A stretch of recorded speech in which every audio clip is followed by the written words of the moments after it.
I have to ask you first about the headline of this very funny piece. Can I learn to be cool even though I am garrulous? We know what that means. Very outgoing. Swatty. I don't know what swatty is, and wear no-show socks, which I think are cool. I think no-show socks are cool. But Elle, what's swatty? What does it mean?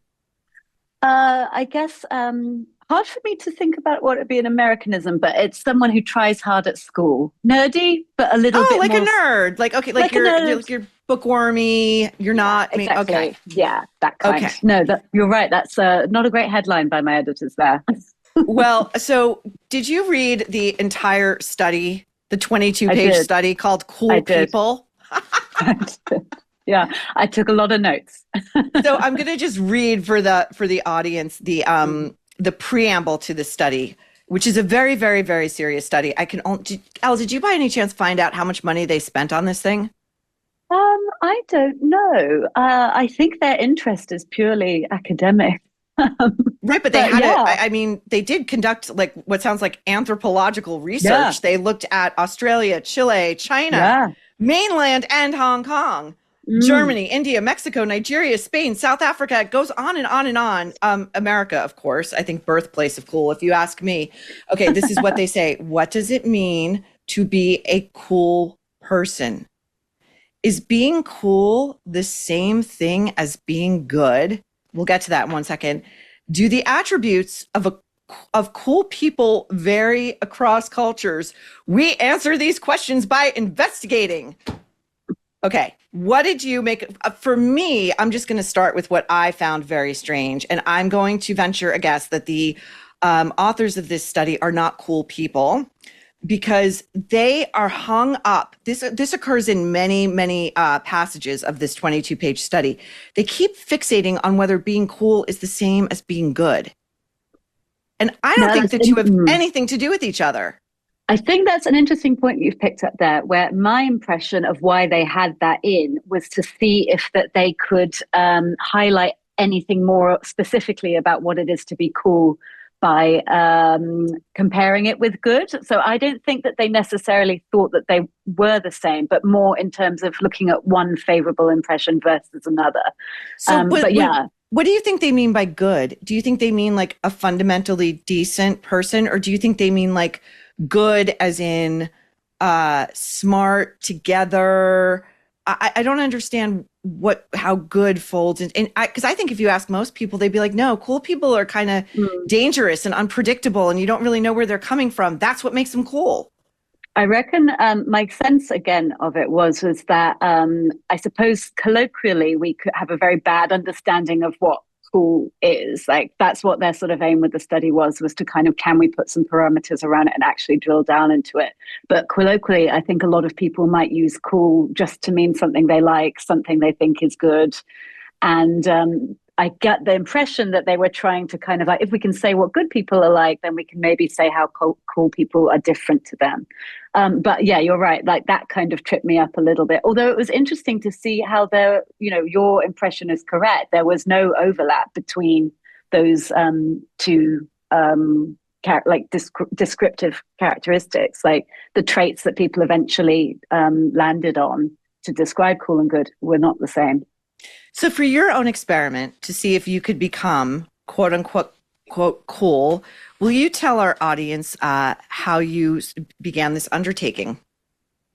So I had read this study when it came out earlier in the year, and I found what the researchers also found very interesting was that although it was an enormous study taking in lots of different countries, lots of people, lots of different cultures, the attributes that they all agreed upon that made someone come across as cool were the same.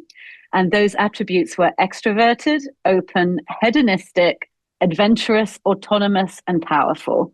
And I think what made everyone so excited about these findings, because they got a lot of press at the time, was that, if it is as simple as just those six things, can you become more cool by becoming more open or, being more extroverted? And so I wanted to try this out in my life because with a sort of generous view, I score about half of them, where I'm not very hedonistic, I'm not very adventurous, and I don't really have any power beyond like occasional little articles on lifestyle topics. So I called up that author of the study and asked him about both the kind of to drill into those different traits and what they actually mean, and then also what he thought about whether someone could improve upon them. And going down that route was really interesting in terms of, yes, it does seem that people align on the idea that cool people, to come across as cool, because obviously we never really know, Right. and we have different opinions, that people who seem cool have those 6 traits, but you also need to have something extra, and they also need to seem authentic to you, but you also can't seem to be trying too hard. So it was really quite like, it's like a logic puzzle to be working out. And I although I don't think I ended up becoming more cool, I did find it interesting. So I would like to go through some figures with you, since the authors of this study, and I actually don't think they're wrong, they attribute the birth of cool, the word, the definition, the embodiment thereof, first emerged, they say, in African American and Bohemian subcultures, and collides with the rise of the 1960s counterculture. I would put it back as early as the 1920s, and I would put it back to prohibition, speakeasies, gangsters, musicians, the likes of Billie Holiday, and then Miles Davis, and then in the 60s, someone like Muhammad Ali.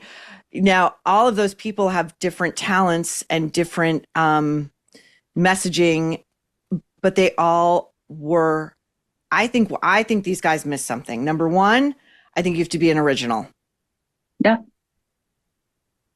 Right? And number two, so they wrote this, and this is so it's so funny to me. In trying to diagram cool, by the way, they have like a whole table, a chart. It's hilarious. They wrote something I marked about, where is it? Well, basically, like, as you said, number one, trying to be cool will only make you further uncool. Cool people don't seem to express emotion. I disagree with that. What besides autonomy is distinctly cool? They don't. Oh, poise under pressure, rebellion, self-confidence, spontaneity, hedonism, status, irony. We expected that most of the attributes that differentiate cool from not cool people would also differentiate good from not good people. There it is again. Okay, so I'm going to start with someone in your, I think was the emblem of cool Britannia and has maintained her cool for decades, Kate Moss. Yep. Yeah. So Elle, what do you think makes Kate like quintessentially forever cool?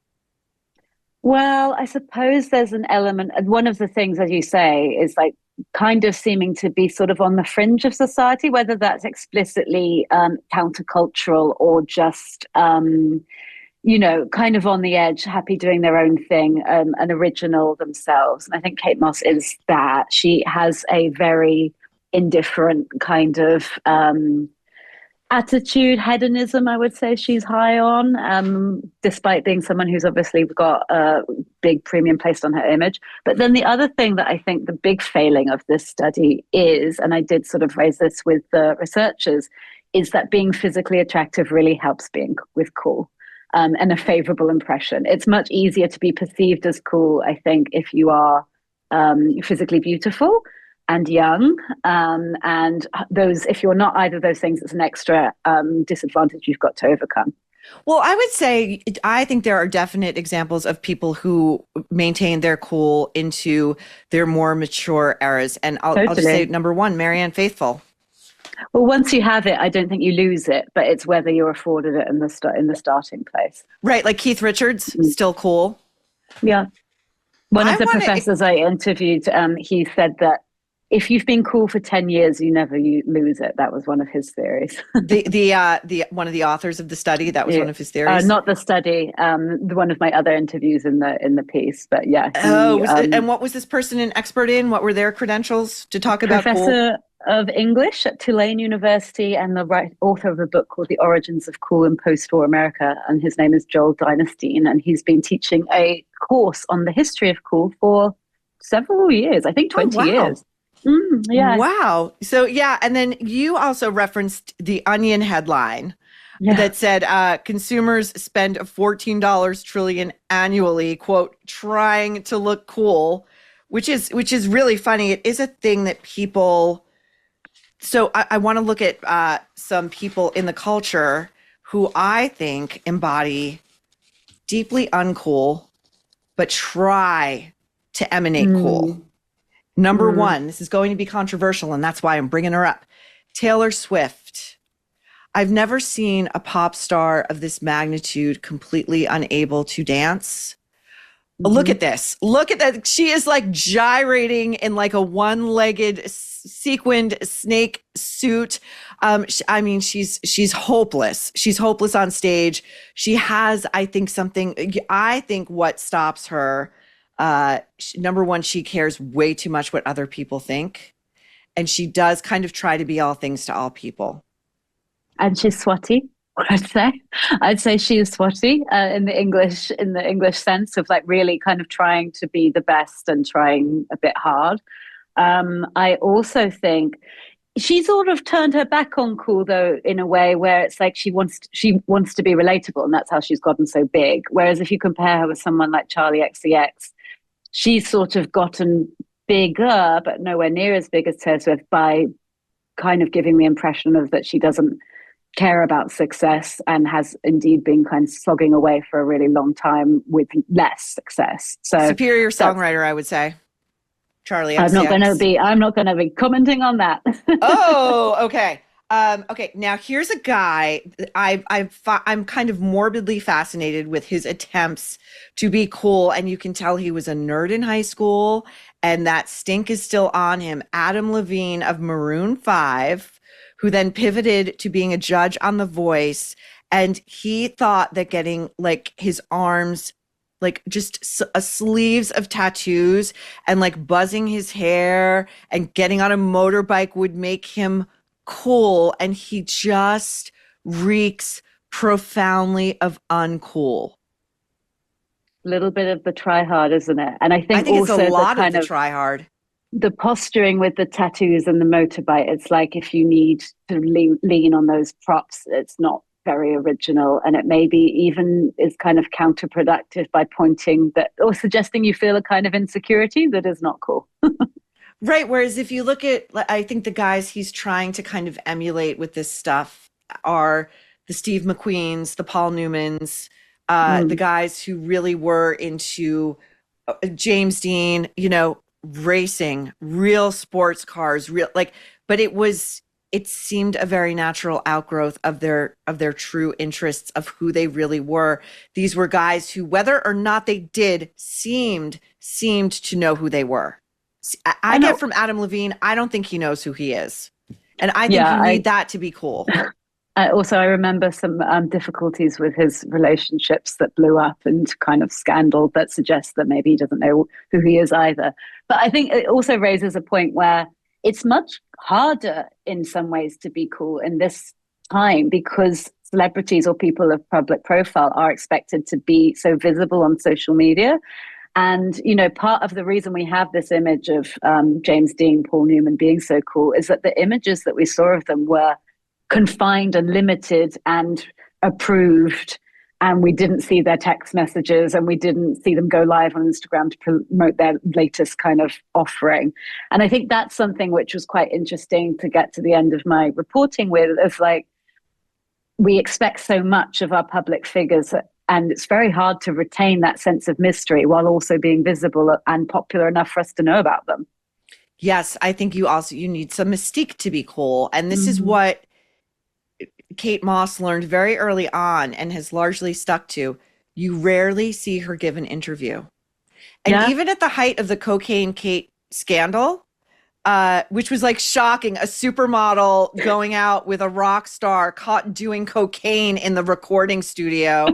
Wow. You know, she never apologized. In Yeah. America, her equivalent would have gone and sat down with like Oprah or somebody and wept and been Mm, like, I don't know what came over me. Please forgive me. And mm, cocaine. Kate was like, fuck that. Like, I'll mm. go to rehab, but that's as far as I'm doing anything to get my sponsorships back, her endorsement deals, whatever. Okay, I want to go to this guy. This guy, I actually feel bad for the generation that got saddled with this dude who they're trying to shove down their throats as a sex symbol, as an alpha male. This guy is almost 30 years old. He looks like he's 14. Timothy Chalamet. Oh my God, is that your cat? Oh, yeah, very sorry. Oh, this is adorable. I love it. Okay, cat, I come on feared she'd do in. this. Would Yeah. you say your cat's cool, or is your cat a little too eager for the limelight over there, Yeah, Elle? exactly. I think she's too eager for affection and needy. But yes, Oh, there you have she a goes. needy cat. That's Mm, unusual. yeah. Uncool. Definitely uncool. Okay, so Timothy Chalamet has a new movie coming out, okay? And they're trying to make this movie feel gritty and very underworldy. He plays a guy who wants to be a ping pong champion. Good luck with it. And I don't know how this got out, but he was having a Zoom meeting with A24 marketing execs about how to make his ping pong movie, Marty Supreme, become the movie to beat this year at the box office and the Oscars. We're going to take a look, and then Elle, you tell me what you think of this. Here we go. When I think heaven knows what, I think schwa. When I think Good Time, which obviously came out after, Robert Pattinson, schwa. When I think Uncut Gems, Adam Sandler, Tiff, standing ovation, schwa. And then when I think Marty Supreme, what happened at the New York Film Festival, right?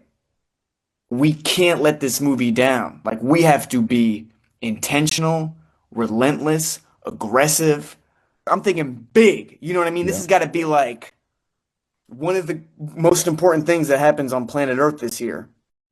Okay, and by the way, if you are only listening, you have got to go look at this. Elle's mouth. She's like laughing out loud. She can't believe it either. You're looking at like a Brady box square of like, there's like 8 other people in this meeting. And Timothy Chalamet with his shaved head and his wife beater shirt, he's going, shawap, we got to make this movie. And they're just staring at this kid like, I can't believe I got to fucking deal with this bullshit. What is this? Elle?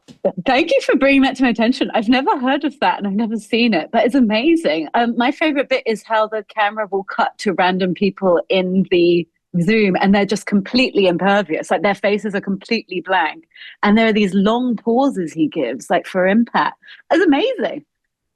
And he's like, we got to make sure. So this is the opposite of cool, by the way, because you put something out there, people respond or they don't, but you let it go out into the world. He's like, we got to make Marty Supreme the biggest happening on planet Earth. I'm sorry, Timothy Chalamet. Like there's an asteroid buzzing by Earth right now that half of astronomers think is alien spacecraft. There's bigger stuff going on than your little stupid ping pong movie. I guess in his defense, minor defense, this kind of echoes the point I was just making about how hard it is to have this mystique. Because in theory, ideally, we should never have seen a marketing movie. But that is exactly right. In that's the kind of video that completely decimate anyone's kind of cool image or impression. Like it's part of this receipts culture where in my article, the professor of cool said that his younger students often name check Timothée Chalamet as a cool person. They're wrong. Well, yeah, I mean, seen that cover by Annie Leibovitz and then also having seen that video, I think someone would be justified in coming away with a different impression of him. I mean, honestly, Elle, I think the minute he began dating Kylie Jenner, he lost any aspirations. Let's talk about 2 people very close. I'm sorry to bring these 2 up to the Brits. Harry and Meghan. Now, I think Meghan desperately wants to be seen as cool. I think whenever you start like a company based on yourself, like, don't you want to dress like me and cook like me and look like me and live like me? Then I think you think you're cool, which automatically makes you uncool. What are your thoughts on Meghan? I would say neither of them are cool. Agreed. Harry used to be considered cool, right? When he had the veneer of the palace, no? Maybe, but I think maybe this is more, I think in America, it's easier for Americans to see the royal family as celebrities and think about whether they're cool or not. But I think in England, they're in their own separate category. They are not beholden to these particular kind of things. He was cool for a royal in terms of that he seemed to party and kind of, go the tabloids and kind of risk missteps. But even that, it was still like they're a fundamentally different group of people, I suppose. I'll take that. And he I would also, say for us Americans, only as he stood in opposition to the dutiful, honor-bound William, who really can't afford to put his foot wrong. Harry was sort of posited as like the rapscallion, the rascal, the kind of bad boy, the cheeky guy, you know. And same here, but William was, you know, for a time the heartthrob, and neither of them were cool. Yeah, and it's only in relative to their family where they're either rapscallions or heartthrobs. True enough. It's like the best of the bunch, you know. True enough. Yeah, no, but to your point, now that the veneer has been completely dismantled and they've shoved themselves in front of our faces via social media and all manner of interviews and memoirs and whining and moaning and whinging, they are two of the most profoundly uncool people on the world stage. Yeah, I think a lot of people would agree with you. And there is that element of caring what people think and also chasing success, visibility, acclaim that immediately turns people off. And interestingly, I'd say we have quite a sort of intuitive sense for it. Like, it's, if you meet someone who's trying hard or not quite being themselves, you do feel it, even if you can't tell who authentically they actually are. And that's part of the problem with cool, is where you know it when you see it, but it's very hard to actually define or imitate. That's what makes cool. It's like, so they write about this in the, this is in the very beginning of the study. Although researchers do not agree about how to define cool, they do agree that coolness is in the eye of the beholder. We therefore operationally define cool. This is so funny. Operationally define coolness as whether or not a person is subjectively perceived to be cool by an observer. To me, this sounds like the Supreme Court's definition of porn. You know it when you see it.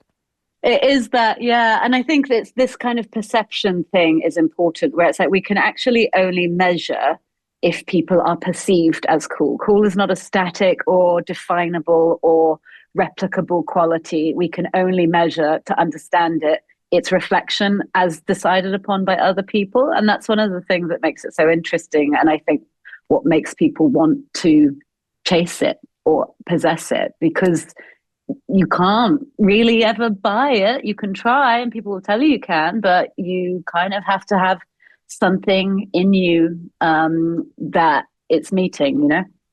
I agree. And to that point, the other conclusion they did draw, I mean, they did draw some decent conclusions, but again, I don't think you need to spend years and research across cultures and countries to come to this. I love it. It's so funny. That the other thing that really truly does define cool is cool people don't give a shit what you think about them, including whether you think they're cool or not.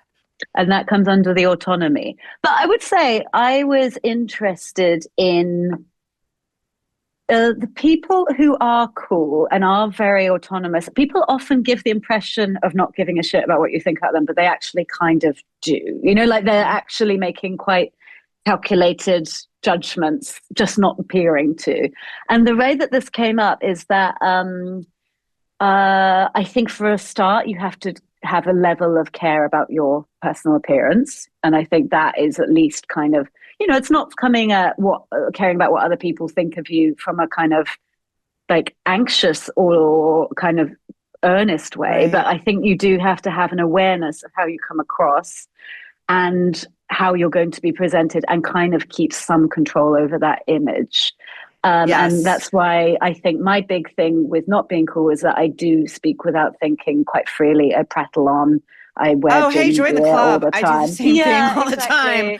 And I would say that my impression of cool people I've met are actually choosing their words quite carefully. Or choosing their audience quite carefully. So I think there is a little bit, it's not that they don't give a shit about what people think. They're choosing their audiences in context quite carefully, I think. Yes. And to your point about looks, you know, this is a thing. This is, I know the Brits have a fascination with this too, as do we in America. For women, the idea of sort of French girl cool, French girl chic goes to that notion that the most stylish French women look as though they rolled out of bed, threw something on, ran their fingers through their hair and walked out the door. But really it takes a lot of work to look like you did not put a lot of work into how you look. That's kind of a very good analogy in terms of like, if you really didn't care about what people thought, you probably would be wearing, like I am right now, leggings underneath the table and still in my gym gear. But maybe that makes me more cool because I authentically don't care. I don't know. It does. I think, Elle, you might be cooler than you even think. I think you should do a follow-up for The Guardian. If you have ever read the label on a typical bag of chips, you know you're poisoning yourself. Just my opinion. It's a science experiment of seed oils, MSG, dyes, and vague natural flavors. But still, sometimes you just want the chips. There is an answer. Vandy Crisps. Vandy is part of the growing movement to bring back real food. They're made of just 3 ingredients: 100% pesticide-free potatoes, sea salt, and grass-fed beef tallow. No junk. These chips taste amazing, and they leave you feeling light, energized, and satisfied. No crash, no bloat, or mindless binging to follow. And if you love Vandy, you'll love Masa Chips, Vandy's sister brand.